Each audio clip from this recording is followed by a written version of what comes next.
We made it to episode 200. I think that means that we've been going for about 4 years now. And as an exciting thing for episode 200, we're going to look at this. It's Bigscreen Beyond stuff. And back in episode 156, we reviewed the Bigscreen Beyond 1 VR headset. And then in a few months later, episode 168, we looked at replacing the Bigscreen Beyond Linkbox with this thing to allow you to plug it directly into a USB-C port and not need to connect all this stuff up to your computer. And that was somewhat successful, and it's developed significantly since then, and we'll have a look at that and what's happened since then later. But first we're going to have a look at Bigscreen Beyond 2. Bigscreen announced Bigscreen Beyond 2 earlier this year, and as soon as it was announced I ordered one, and it arrived some time later. I think it was slightly delayed because I bought the upgrade version, which comes in this nice small box and doesn't include any of the stuff you need to use it, like the head strap, the face cushion, or the cable or link box. Just possibly a problem because I think there's a new version of the link box which works better than the old one, and I've discovered that problem because anyway, we're going to review the Bigscreen 2. Standout features of that was better lenses and introduction of eye tracking, which was highly requested. It's been interesting. The eye tracking software released with just eye position support, no blinking, but I discovered very recently that they'd added blink support, binary blink, to the model. So I tried that out recently. I went and ran the eye tracking calibration and then tested it, and it was terrible. Have a look at this. It's the video of me testing it for the first time the other day, and I found the eyes are just flickering open and shut rapidly and somewhat uncontrollably. So that was a bit disappointing, but wait, how do I turn it on again? Later on, like an hour later, I decided to run the calibration again, and it works perfectly now. Well, perfectly? It works quite a lot better. I guess you can judge whether it's perfect or not. So it comes in, if you get the upgrade version, which is probably not recommended because you really need the new link box, it's just that. Except this is the Bigscreen 1, the original one. It's just in storage here now because I don't know what else to do with it. And the only other thing you get is this adjustinator, which I guess it's like a little hex key thing to adjust the IPD. Whereas the Bigscreen 1 IPD is fixed and sometimes quite difficult to get right. But now, Bigscreen 2, probably the greatest upgrade you get is the ability to set the IPD yourself. Here it is. This is the actual thing, and I got the clear one because it's interesting to look inside. I was thinking, let's take this one apart, but I don't really need to because we can just look at this.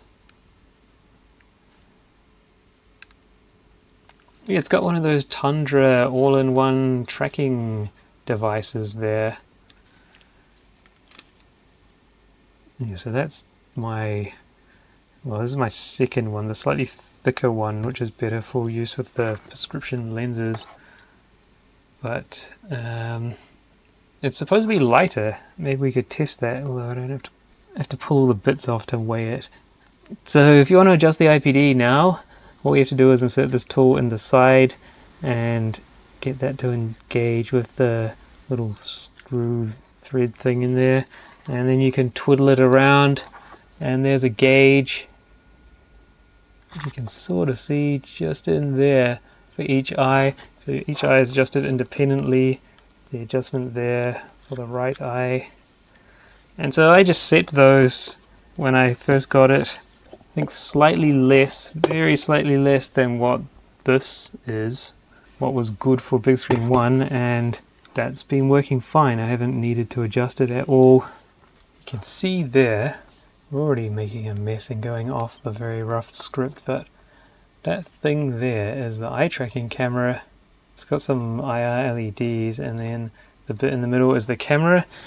What we'll do, I've already recorded it, we're going to go and look at the field of view using the same thinner face interface, which is just enough to get my eyelashes touching the lenses.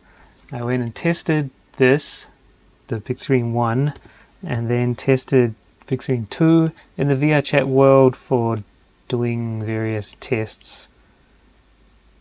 And while we're there, I also looked at demonstrate the eye tracking. So we'll go and watch that video. And it was a bit of a mess, but that's just how it rolls when things are happening hectically. Anyway, we're going to try field of view, horizontal and vertical, and then take this cushion off, put it on Bigscreen 2, try that, and see how it goes. For some reason this computer refuses to run the space drag software, so it's like impossible. I don't know, for some reason everything's messed up on this, but I think I can still reach up here, and so you click the triggers and see how far you get. Oh, and if you squeeze your hands, it lifts the gauge thing up and down. I guess it's so you can get it centered. This is an interesting thing that you can actually see. I don't know what it is. The big screen is a bit strange in that if you look over to the side to see the bar, it disappears. But if you look straight ahead, you can see it in your periphery. And the other thing that happens is once it's disappeared from your periphery, you can still see it when it moves, but not actually see it when it's not moving. I guess that's part of your peripheral vision working, isn't it? That it's meant for seeing movement so that you can see prey approaching. And anyway, so we're somewhere around here, say 102. So 102 horizontal, and for vertical, it's around there. So 102.80 for the big screen, but I don't think they let you choose that because this world's probably old and hasn't been updated for ages. Oh look, there's an adjustment thing anyway. I guess that... Oh, look at that. It puts a little seat thing for you to stand on. Okay, so we didn't have to do that. So if you're short, you can use that thing to get yourself into that thing. Big screen doesn't exist on this. If you look at this world... Updated 23, a couple of years ago. We'll come back on the Bigscreen 2, and then we'll compare the results, and we'll take the face cushion. I said I was going to keep the same face cushion between the two tests, but I accidentally didn't do that, even though I thought I was. And so I'm re-recording. None is what I got when I used the thicker one on the Bigscreen 2, and I'm going to try again. So Bigscreen 1 is there, and we're going to try Bigscreen 2 now with the thinner cushion. And additionally, but before we look at that, the eye tracking with the blink now using the big screen thing, that is working. I just had to run the calibration thing again, and now it's not just blinking hard out the whole time. Not really sure why that went wrong, but it seems okay. The eye tracking seems pretty good. Should we? Yeah, it seems pretty good. The blink is very fast, so we'll look from his point of view in a bit to see if it's because the blinking should be smoothed out a bit. I don't know, we'll find out. Anyway, we'll do the field of view stuff first. Everything's a mess as usual, but that's how it is. Let's see. Thin face cushion, the same as what we used on the Bigscreen 1. Now on the Bigscreen 2, how is the field of view? It's only 1 millimeter thinner, but makes all the difference, doesn't it? So I can still see that on the left when it moves at this point, not on the right. My eyes are a bit dodgy though in my old age. Yeah, we'll say that. What about vertical? Everything's relative, and it's going to be different if you test yours. Depends on many things. how you're feeling on the day, whether you got enough sleep. You're in that region. So, yeah, a reasonable increase in horizontal field of view, a reasonable increase in vertical field of view, but I want to retry that vertical one because that seems a little bit dodgy. Let's just put up that chart for that other review we did of various headsets.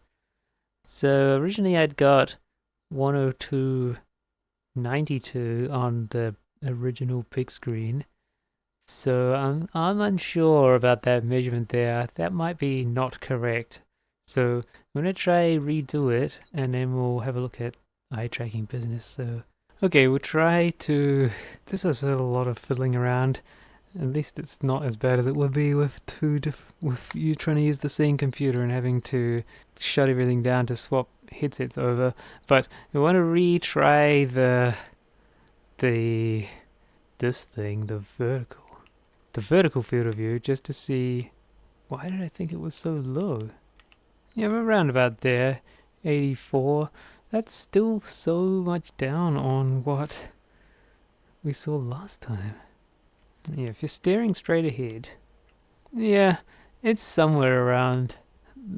Something special must have been happening that day, or my eyes have degraded since. But yeah, the vertical field of view is a bit better. The horizontal is more better. It's increased more.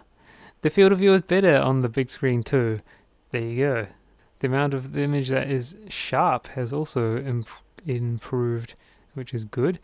We'll just have a look at the eye tracking. We'll put out a camera and then I'll try and do something to make that work. So that hopefully we can record something. Let's try it. So we're recording from one to the other. Look at the eye tracking. If I close, open, blink,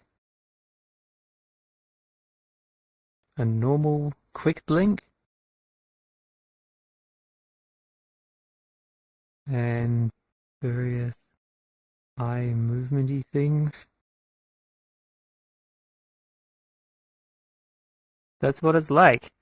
I'm trying to focus on where the camera is. Yeah, so hopefully that's good. And yeah, that's the... So what we found is Bigscreen 1, for me at least, because it's going to be different depending on your IPD and eye shape and all sorts of things. Bigscreen 1 was about 102 degrees horizontal, whereas I got about 110 degrees horizontal on this, the Bigscreen 2, which is a significant improvement. And the eye tracking is reasonable. I really hope that they introduce... It says when you look at the software now that they're going to introduce eyelid tracking soon or upcoming, which I don't know if I suppose that's good. I guess that means it won't be binary blinking, it will be actual movement. But what I really want is the eye dilation tracking, like the HP Reverb G2 Omnicept edition had. That made things quite expressive, where you could see response to light. Anyway, we'll see what they do. For the general review of this thing, lens clarity, it's very clear right to the edges of the field of view, where it becomes a bit of blur and a bit of distortion and color shift, but that's quite off to the extremes, so you don't really notice that during normal use. But then when I was retesting with this to do the field of view, I thought the lenses on this were pretty good as well. They didn't really... It seemed similar. I don't know, maybe I'm not critical enough, maybe my eyes aren't good enough to see the problems, but I didn't really have that much of a problem with the big screen one. Maybe I got a good one, and I'm guessing I got a good big screen 2 as well, because some people have had some issues with clarity of the lenses and needed to get it replaced. Yeah, this seems really good. No complaints. The brightness I find adequate. I think because this is supposedly brighter than the big screen one, I've been running it around, I think, 95% brightness rather than 100%, just because I put it there and it seemed good enough. In terms of the persistence or smearing of the image, I don't really notice it at normal 100% brightness unless I specifically go and look for it in a high contrast scene, like a black background with white text or white details, and you move your head side to side rapidly and you can see a bit of blurring, but that doesn't matter. In normal use, I never noticed it. For heat, burning your eyeballs out with this thing, I didn't notice any problem with that. Presumably there's some defective units out there that are too hot. I don't know. I run the fan around 50 or 60 the speed, that's it. I don't know, I guess that's percent. In the little Bigscreen utility, it's just set to 59 at the moment, and that's fine. I don't notice it being too hot.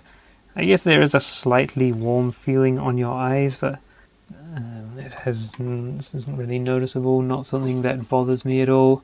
Still, like the Bigscreen one, it is very important that you get your eyes in the right place by using the IPD adjustment and having the fit right, because if you deviate from the center of the lens, the picture will be blurry.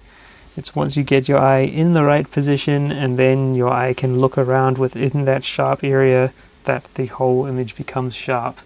So IPD is still important because they're very tiny lenses, so the good part of the lens is quite small in the center, and that's just the reality of having something small and lightweight. Dead pixels? Yeah, there is one. I think it's slightly towards the center on that eye, but it's very hard to tell because it only shows up sometimes when you're looking at a mostly white image of your computer desktop, like doing work, rather than any time you're in a game, VR chat, whatever. I have never noticed it there, I don't think. Well, it hasn't been a problem. There is one. Some people have a lot more, and I think you can get it replaced if there are too many or they're right in the center. I can't remember. I think this had one as well. But again, I could barely even work out which eye it's on. It's so hard to see it. You have to be really looking for it, so I don't care. It doesn't detract from the day-to-day normal use in any way. In terms of lens distortion, when I went back to this, it felt quite weird. But perhaps that's because I took off the prescription lens for it, for the test, to try and get them the same, because I haven't got the prescription lenses for this yet. Although my eyes aren't all that bad, so I can live quite well without them. The IPD a bit off, but this here, when I first tried it, my recollection of the first time putting this on, it felt, wow, that image is nice and clear, and the center of the image very slightly bulges out. Like if you have a menu open and you move your head or move the menu around, you can see a very slight ripple, which didn't see at all in this. But apart from that, like, I never noticed it in normal use. So I don't know if that is a slight defect or not, but it does not cause any problems. I think it's just the characteristic of the lens, and that's it. Doesn't matter. Overall, very good experience. You can't beat the ultra lightweight, very comfortable, easy to use for long periods of time. I like using this strap, it's fine. Audio plugged into here using this DAC and some earphones, which are good. I like this because it gives good powerful sound straight into your ears and blocks out external noise. It's easy, just pick it up and go. Now, about the possible problems you have by buying this upgrade. So when you buy the upgrade, you get only the headset, no other things. So you reuse your strap, your Linkbox cable, face cushion, etc. And there seems like there's a risk for that. There are different versions of the Linkbox. This one was weird because it didn't come with that label on it, so I had to work out which of the two USB connectors was or is the power one and which one's the data one. So I don't know if this is some earlier or newer version, but what I noticed when using this Bigscreen 2 with this, which I haven't done very often because I've got my own exciting new way, as we'll get to shortly. When using this, I noticed everything is fine except occasionally the audio glitches, and I believe that is a USB 2 issue, like data corruption of the USB 2 signal. What I've noticed in my experiments is that this cable, the USB-C long fiber cable, is marginal for USB 2 performance. There's pretty much no way of putting USB 2 data over fiber optic. So all these types of long USB-C cables that support USB 2 have to use copper for the USB 2 data, and usually they'll buffer the signal in the connectors, but as far as I know this one doesn't, and instead they rely on a USB hub to buffer the signal in the link box to make it loud enough to reach the other end, and it's still very marginal. I put this, it's a small USB-C extension cable as I guess sacrificial end, and also because I'm using this other fiber optic cable here which has a much bigger plug which won't fit in there. It's a 10-meter fiber optic USB cable, and if I try to use this extender with the included big screen cable, it won't work. The USB quality is not enough to reach that much further after coming down this cable. I find that very bizarre, but if I use these like non-big screen 10-meter long cables, they have buffers in each end, in each connector. They'll work fine with a bit extra, and it will also work when joined the output of this onto the big screen cable with a USB-C, whatever you call it, female to female joiner thing. But when we do that, the slightly poor quality of the USB 2 shows up again, and you'll end up with slight glitching. Presumably if your audio device that you're using with the headset is different, you could get away with it. One of these little things which allows you to plug two USB-C cables together. They have to go around the right way, otherwise it won't work. So I've marked on that a plus sign there. There's the plus there, and then that, the mark on that goes to, I don't know, maybe it rubbed off, or maybe it was a different cable, since I've got quite a lot of these now from various experiments. Anyway, this is a marginal cable, and that is disappointing, and it's probably the reason why there are problems, and probably why there's a new version Linkbox out. Maybe it has a stronger USB 2 data buffer in it to try and avoid problems like that. I did measure I thought there's voltage drop issues with this cable, so I measured it using those USB measurinators. I found, got several. This one here, you can pass the high speed lines in this, go through fine. You can even put Thunderbolt through this and it's fine, but the USB 2 lines do not work. Won't go through reliably on that. This one, more sort of cheap looking one, the USB 2 lines go through fine. So they would have plugged that in line with the headset at each end and investigate the voltage drop of the cable, and it's barely anything. So just 10-meter fiber optic USB-C extension, or USB-C cable, fibber, very expensive. Weirdly, very, very similar to this, whatever brand that is, like Geo Hung or something that came from Amazon. Pretty sure it's exactly the same thing, just branded different. It even has like the awful kinkiness happening at the end, exactly the same as the fibber one is. Disappointing. Anyway, these cables here, they're quite thick and heavy, which is disappointing, and it's something I'd like to address. So this got about 145 millivolts drop across it. I don't understand why it's so small. And this 166 millivolts, so barely any more drop. So it can't be that the voltage is dropping. It's USB 2 signal integrity that is the problem. It's strange. This cable I would rather use because it's lighter weight. Well, it's less heavy. I did find another one, which is, this is another 10-meter one. This is a much lighter cable, but again, this one has USB 2 issues, even though it has buffers in the end. You can tell it has buffers in the end because when you hook it up, you see extra USB 2 hubs showing up if you use something like USB device tree view, whereas this cable does not do that at all. You can only see the hub in there. When you use these cables, then you have the problem that you end up with too many USB hubs because there's 2 hubs in series in there, and you're adding 2 here, and you got 1 here, so that's 5. So this will only work now if you plug it directly into a root hub, like on the motherboard or on a Thunderbolt dock, like the second Thunderbolt port. Won't work if there's any other hubs in the chain, whereas this one, you avoid that. You like get 1 hub less because you got 2 less if you're going to use this without that. Anyway, I don't know if that makes any sense. Anyway, I wanted to get rid of that because this is annoying, especially when you're traveling with your laptop. Having to plug that into a laptop is annoying.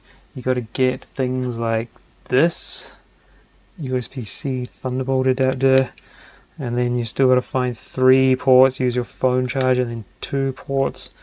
What a hassle. So I decided that all you need to do is basically get what's in here and join it and change that to a USB-C cable.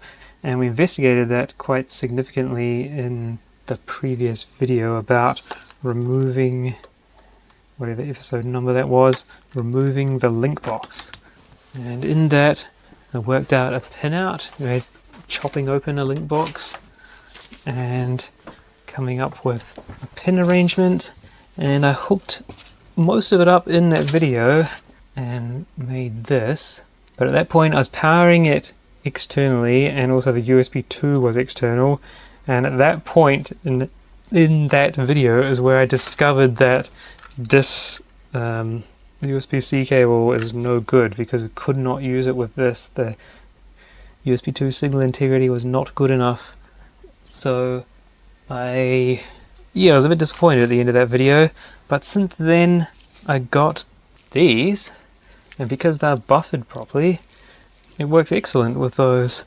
And so I joined the 5V signal across, I joined the USB 2 up, and everything works great. So I used it. And what I did find back then is that there are problems with, you had to be very careful which way around you connected it.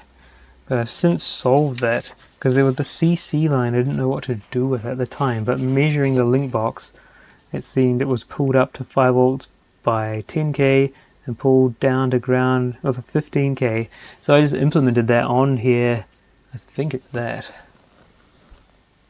And what that means is now you have to plug it in around the right way at this end, which is the same as the link box, which is why that connector's keyed.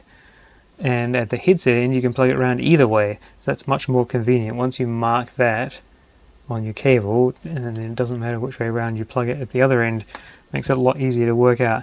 And of course with this, going to the host port, it doesn't matter which way around you plug it because the untangler, like the USB-C MUX chip in the host, will take care of untangling that. One more thing before we dive deeper into this. What I have noticed with the big screen headset is that because this thing is so tiny, it's much more susceptible to tracking issues depending on how and where you mount your lighthouse or base station. And in experiments I've found if I lay down or go to sleep, the tracking was going really bad. And a lot of fiddling around, thinking it was reflections and things, adding extra base stations to the room, finding no improvement of any of those things.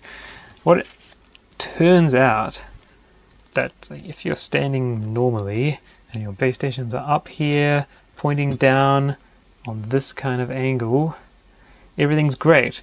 If your base stations are coming from this way, like because you're lying down or they're placed at floor height for some reason, the tracking is really bad.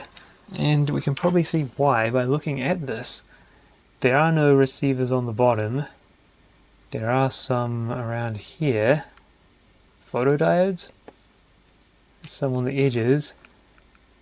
But the best place is going to be when we pretend the camera is where the base station is here, because then you're seeing them on these different sides and around the edge. So what you need to do is, wherever you're going to be spending a lot of time, make sure you have a base station, at least one, that points from that direction. So if you're laying down a lot, then you want to have one at sort of in line with your head, off to the side, or from both sides, or coming from sort of behind you, and then the tracking will be great. So I've gone back down to 2 base stations, and you can lay down and it's all fine. It's way quieter with 2 base stations. Make sure you set the channels up correctly. You get in the position you're going to be in and play around with the channel assignments of the base stations in the high numbers, usually like set one to 16, address 16, and the other one to either 15 or 14, or the same thing but 2 spaces down, 11 and 13. And I find it's very quiet like that. The sound just completely disappears. But 3 base stations, really loud. I don't know why, maybe it was my particular room, but there were some combinations of channel numbers where it would go quiet, but as soon as you move your head slightly it will become loud again. But with 2 base stations, that's much less a problem. Okay, so back to this thing. Powering because I like Thunderbolt. I like being able to plug this straight into a Thunderbolt port, or just a normal USB-C port with DisplayPort out mode on a laptop or on desktop if it has that capability. So what I did is I found, we're using some cheap random USB-C to DisplayPort adapter from AliExpress. I found a different shaped one that had the USB-C computer end built in, so I bought a couple of those to play with, and they're nicer. There's only one little chip in there. It's a Cypress CCG2 DP out mode adapter microcontroller thing, and so I made a second revision of this proof of concept prototype out of one of these, and I've got it over there. It's all hooked up at the moment. We'll drag it over, kicking and screaming, and have a look at it. The cables are not long enough. Here it is, look at that. Yeah, so I used one of those little USB breakout board things and wired it up with some wire wrap wire, and I've been using this for about 2 months and it's great. Just got to work out which way around to put that, and then the other end goes around either way, and it just works. So this is a Thunderbolt hub. So this here comes from the computer. It's a fiber optic Thunderbolt cable, which is exciting, and that just goes off to the Tundra dongle hub things for all the dongles. And this here, this is a great thing, and it leads me to some interesting ideas. So it's a Thunderbolt optical cable that then goes to an MPO connector, and then that's just joins onto like up to 50 or so meters of MPO cable, and then at the other end it's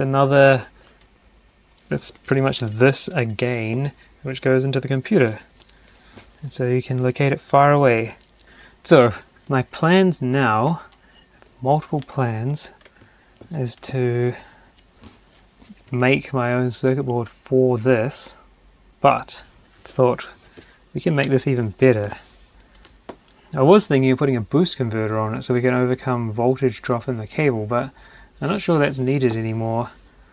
But what we could do is put TI makes some USB 2 signal buffer things, like edge extenders, I can't remember what you call those, like edge accelerators for USB 2 data. So I was thinking, why don't we put this at the headset end, put one of those USB accelerator things on it, and maybe then we'll be able to use the original Bigscreen cable, but without the link box, have it just plugged straight into the computer, and then the DP out mode trigger is at the headset end. I have proven that theory by joining this with a very short USB-C male to male cable at the headset end, and then joining the this onto there and then onto a long cable and plugged straight into the computer, and that does work. So it doesn't matter which end that's at, and the big screen cable can plug straight into a computer if you have the alt mode trigger somewhere else, like at the headset end. So that's one idea, but that's still got heavy annoying headset cable, and I thought we can do better than that.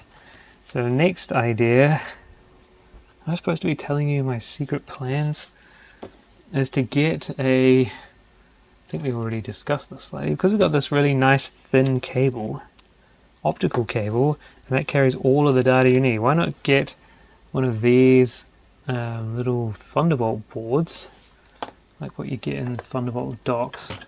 I've been extensively using these in place of this to prove that they work fine, and then we can plug the optical Thunderbolt cable into there, power this through some ultra thin cable, ultra thin, so there's no weight in it. Bought a bunch of different lengths of 2-core wire.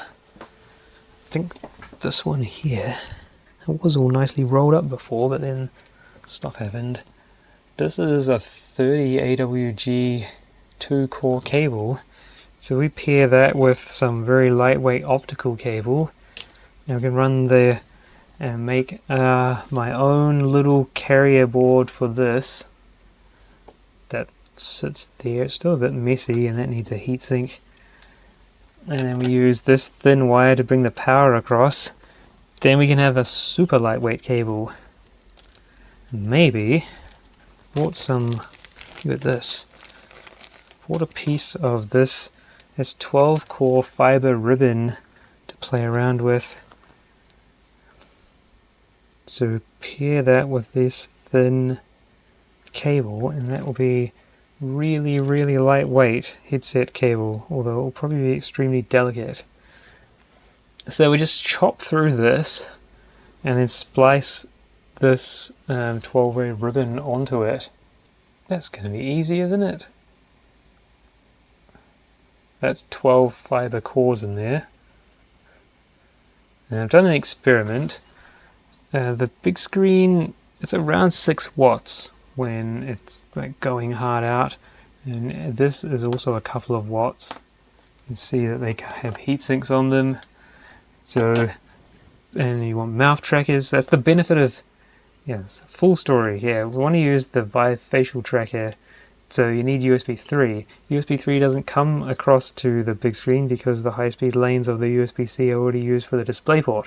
But if you use Thunderbolt data, it brings like a whole PCI bus across, and then the USB is created in the Thunderbolt chip. So you get USB 3 and USB 2 locally sourced, homespun out of there, and then you can run your mouth tracker with USB 3 and the headset off the USB 2. It's completely isolated, electrically isolated from like the signals coming over pure fiber are completely electrically isolated from everything else, which means you can use an ultra thin lightweight power cable, and it doesn't matter that you're getting 5 volts or so voltage drop across the cable because there's no other ground reference. It just floats wherever the ground happens to be, and you just put 20 volts or so down this, locally regulate it down to 5. All good. Maybe. That's the plan, but this is, even though that's quite a small little board, it's quite a lot of stuff to mount somewhere comfortably on this, so I'm not 100% sold on that idea yet. So I came up with another idea. Just tidy up this mess. Another way of getting 100% fiber. Let's just push all this out of the way. Yeah, these fiber optic Thunderbolt things, I think to get one of these to your door with like the 2 ends and nothing else, it depends how mean they are to you, but it might end up being around $600 US to get one of those. So it's not something everyone's going to be rushing out and buying, unfortunately. it was a bit painful to buy that, but I wanted to see what it was like. This just in. What if it arrived today? What if we used... I haven't even tested it yet. A pure fiber DisplayPort to DisplayPort cable. And I'm pretty sure this uses only 6 cores. I don't know how they handle the auxiliary on it. Why don't we test it right now that we're here? So what if we use one of these, assuming it works? Pure fiber DisplayPort. Says it supports DisplayPort 1.4, so it should be good enough. Along with the other one, other thing that arrived today in the same box. It's a pure fiber USB 3 and sort of USB 2 thing. It's currently all hooked up, but hooked up to this. They told me you can only use Type A MPO cables, but you can use Type B. You just got to use an up at one end and an up down, which is included at the other end, whereas they give you up down at both ends and a Type A cable. It's really dodgy. They don't write anywhere on the cable what type it is, so once you got several different types floating around, annoying. So maybe we should try this out right now just for fun, because we're here and ready to do something. So the problem is, let's talk about multiple things at the same time while this is happening. So this is a 100% pure optical USB-C link. The other end is plugged into the computer currently. Oh, we might as well unplug it because we don't really need to look at it. That gets really hot. It's surprising. But we just talked about how you can't isolate USB 2 optically because it's a bidirectional signal. So how do you do it? You can't. So this, very interestingly, the website I got this from, Hey Optics, when I ordered it, it said on their website that you have to plug the source end into a USB 3 port, but you can use USB 3 or USB 2 devices at the device end. And then a couple of days later, when I went to look at it, that updated the website, and now it says you can only use USB 3 devices with this cable. It's not backwards compatible. And I was really confused because I thought that what that meant is that I'd bought the wrong cable, but after going to the Wayback Machine, it turns out they updated the website. Or I somehow accessed an older version of the website. Incredibly confusing. I was going to complain to them, and added on to that, when I was testing this cable, USB 2 devices would not work at all. But after a while of unplugging it and plugging it in again and fiddling around, it seems very temperamental, but USB 2 devices showed up after a while.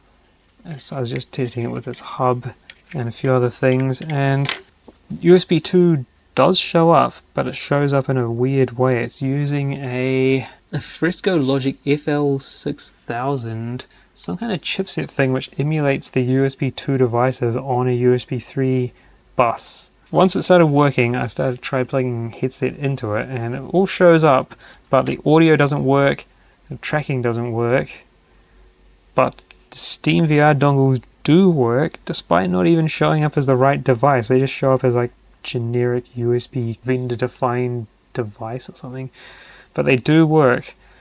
So I'm not sure about that. I do have some other plans, which we'll look at in a moment. Let's just look at them now and we'll get the USB discussion out of the way. So they sell with this also Y cables.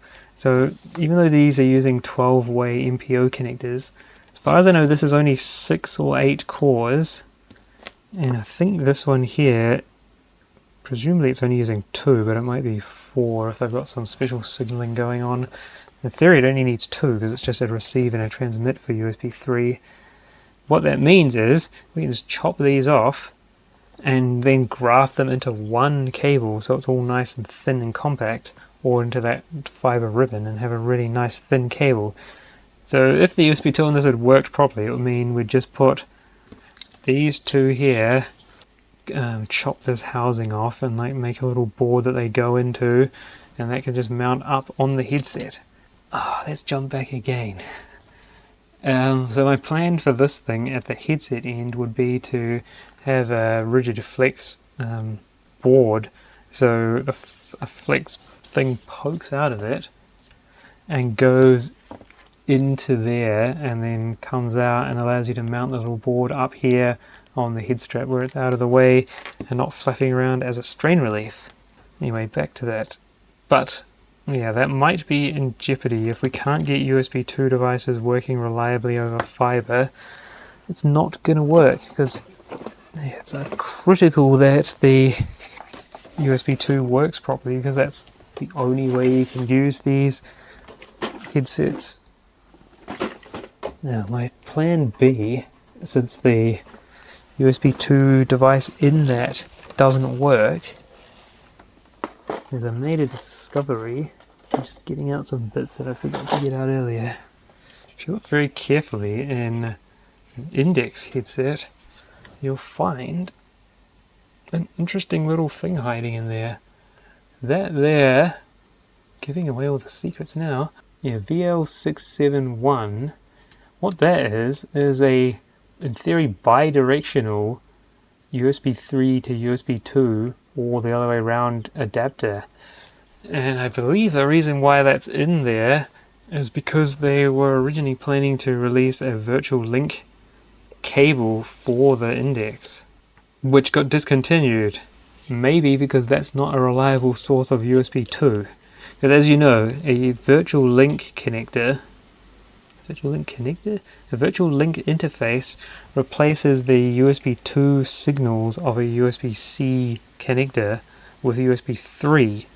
So you end up with 4 lanes of DisplayPort in the usual position, and then regular USB 3 in the spaces that USB 2 would normally be in the connector. So it allows enough video bandwidth for VR stuff and or high resolution displays, while still giving you high-speed USB 3 data. So they would have put that in there to generate the USB 2 from the USB 3. So it might be possible to extract that and then use it in this experiment. If you search that chip number, you can find someone has made a little prototype board thing with one.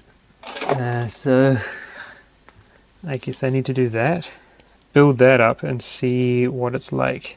So that has to work, and this DisplayPort one has to work for it to be viable to go this route and not rather than the Thunderbolt route. What is all this for? It's just a way of having a lightweight headset cable. That's it. Anyway, both of the DisplayPort ends are male connectors, so they've got little alignment posts coming out of them, allowed to look at. Yeah, you don't want to wave that around too much, and that aligns the fiber end. So inside that end there is a highly polished surface with the 12 fibers lined up along it, and those metal rods there guide that exactly into the right position with the one that has 2 holes in it at the other side, and gets them perfectly in alignment, and quite a strong spring in the connectors holds those polished faces hard against each other. Anyway, let's see if this thing works. What we're going to do is bring this back into the equation. We're going to unplug that. I just can't actually see what's going on here. I'm going to switch the headset over to using the original Linkbox because we need access to the DisplayPort connector. So I'm going to pull that out. I'm going to pull that out because we need the USB 2 data. I'm going to plug the power one into we need to plug it into something that can power it. Where can I find something that can do that? Okay, so we're going to plug the power into this so that that's taken care of. I'm going to plug the USB 2 data here into that. There is one more thing that I discovered recently. So I think some of those components that are in the official Linkbox are for working out. There's one limitation of using this device, is that if you unplug the headset at this end or the headset end and plug it back in, it will not work until you replug this. And I think that's because the hot plug detect line on this says that the device is always connected. So I think that some of the electronics in the Linkbox are for working out whether the headset's plugged in or not, and like pulsing the hot plug detect line when it senses the headset's connected. Because with the official Linkbox, you can just unplug and plug in the USB-C cable whenever you like without having to do anything. It just works. So that will be one limitation of this device, unless we work out a way of determining whether the headset's plugged in or not. Okay, what I'm going to do to start with is run it with this directly connected,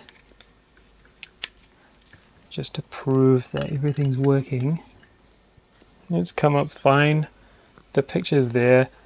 Doesn't see the base station when it's over in this corner where we're recording, but move it out here a bit and everything's good. So now I'm going to break this DisplayPort connection here and insert this business in. But in order to do that, we're going to have to get another adapter in, because we've got to join two male DisplayPorts together. So I've got this thing, which is a DisplayPort joiner booster thing. So we take the display one, plug that into there, DisplayPort in, and then the DisplayPort outside will plug off to the Linkbox, and then the source side will plug into here. Then will it work? It doesn't look like it. Oh no, hang on, do we need to... No, it hasn't done anything. We need to re-plug that. Okay, there's a possibility that this isn't giving enough power. In theory, this will power this up enough. So what I tried doing is plugging this one directly into the graphics card, and we'll see if that helps. No, it does nothing. Maybe this whole thing is bust.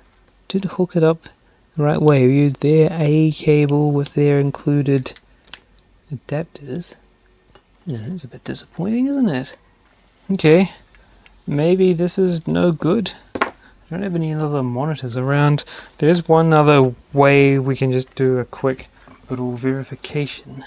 There's another cable which I thought about playing with before I bought this one. I had this one for ages and not really done anything with it. It was really expensive. Fibber. It's an Explorer DP-AOC. Look at the way it's wrapped up with magnetic catches and this real nice feeling box.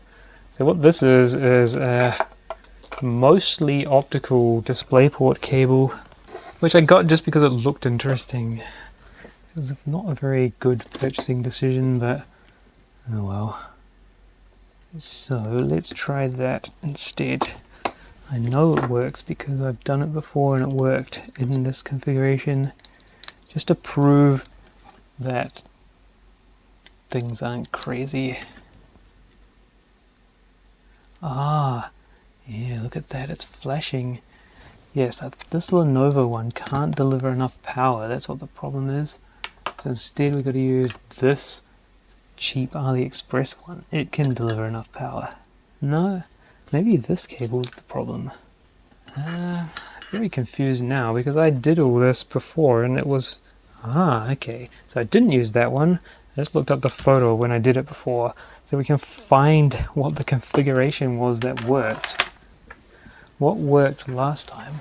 One of these things, which funnily enough is what's inside this one.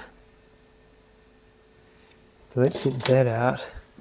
Maybe that's the key, but now I need to find a Thunderbolt or similar cable to plug it in with. Let's see if this works. Yes, look at that. So this is spun up. You can hear the fan start up in that. And the picture comes up fine.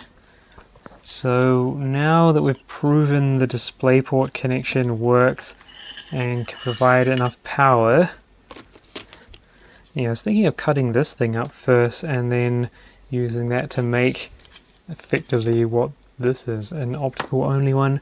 This is interesting because this does power across the cable, so it isn't 100% fiber, but what I really wanted one is to make sure that the fiber also transmits the auxiliary signal of the DisplayPort, which this might be doing just with copper, because again the auxiliary signal of the DisplayPort is similar-ish in qualities to USB 2, in that it is a differential signal that won't just like go between devices easily, whatever that means.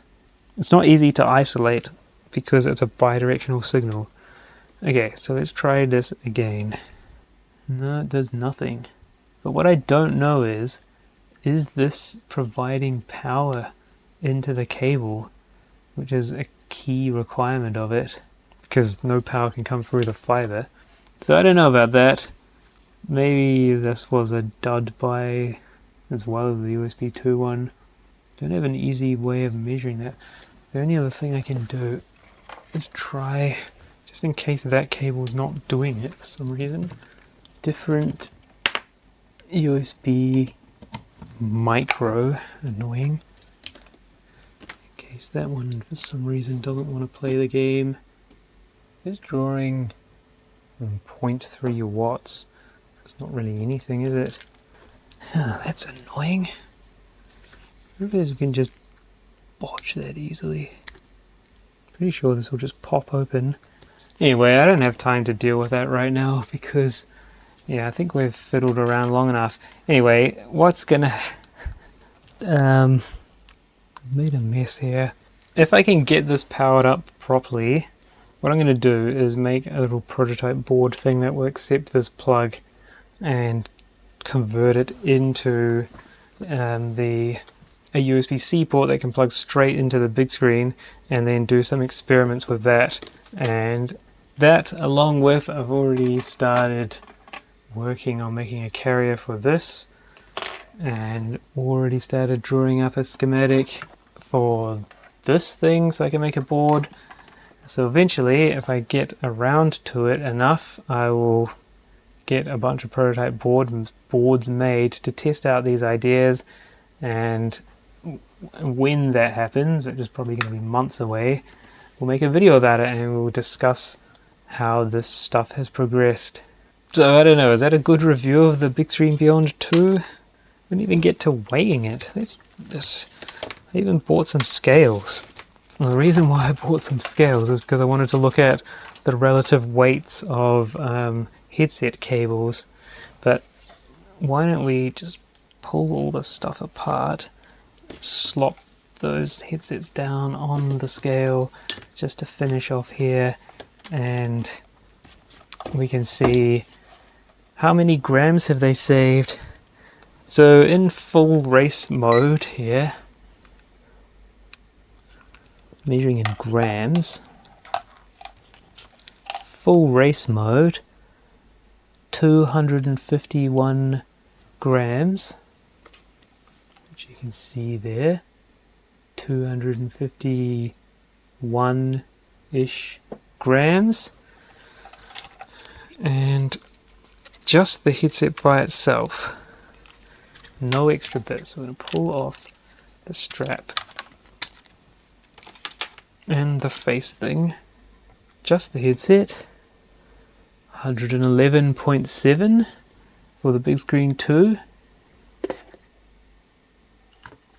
Oh no, that needs to be zeroed out. 111.4, Bigscreen 2, Bigscreen 1,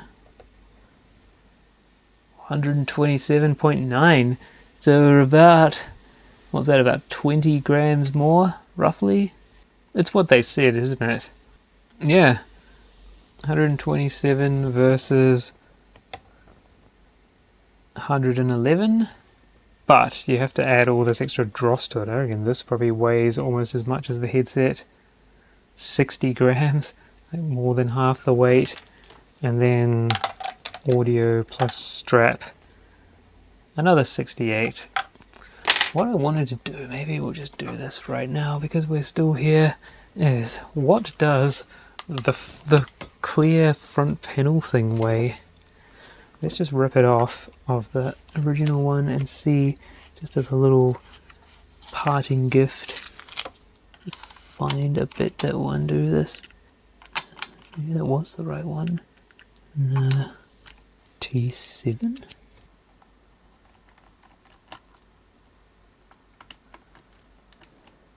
So if you want to go crazy light, maybe you just pull the cover off. So we were 127, 128. And there's 2 more screws.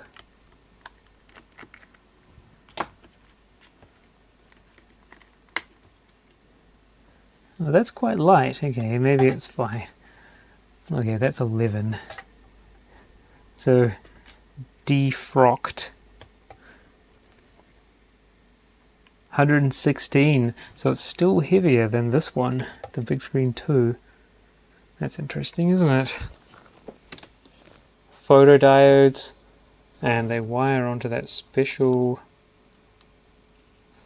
Tundra tracking module. Oh, it's debadged.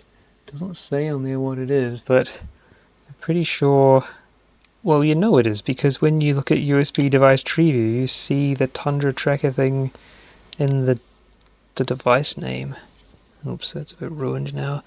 Anyway.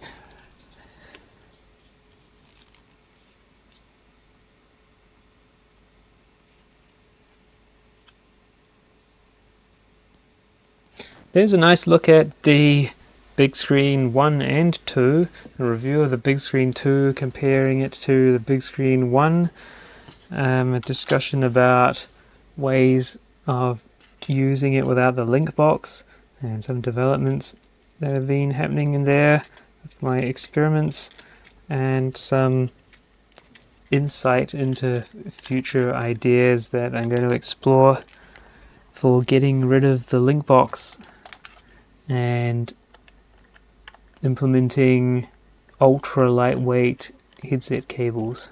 So hopefully that was enjoyable, and stay tuned for, I don't know, in 6 months maybe we'll do a follow-up and have a look at any working solutions I might have come up with. Next week we'll probably take apart a video camera or something like usual, or even a VCR, who knows. I don't normally decide until I'm about to start it, so yeah, but that's it for today.